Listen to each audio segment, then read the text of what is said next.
প্রাণপ্রিয় দেবিদ্বারবাসী, আমার সালাম ও শুভেচ্ছা নেবেন। আপনারা ইতিমধ্যে জেনেছেন যে বিএনপি আমাকে বহিষ্কারের সিদ্ধান্ত নিয়েছে।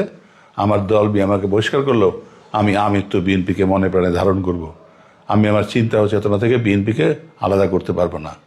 আমি আমৃত্যু বিএনপির একজন একনিষ্ঠ কর্মী হিসাবে বেঁচে থাকব। আমি বিএনপি থেকে নমিনেশন পাওয়া সত্ত্বেও একটা বিশেষ মহল ষড়যন্ত্র করে আমাকে নির্বাচন থেকে সরিয়ে দিয়েছে। বিএনপি শহীদ প্রেসিডেন্ট জিয়াউর রহমানের, দেশনেতা খালেদা জিয়া ও দেশনেতা জনাব তারেক রহমানের দল। আপনারা এটা সবসময় মনে প্রাণে ধারণ করবেন।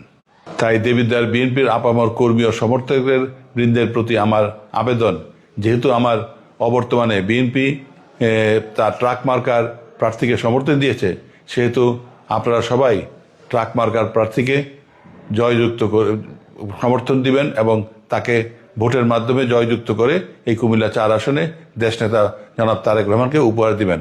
আমরা সবাই একসাথে কাজ করব, জয়যুক্ত হব ইনশাল্লাহ।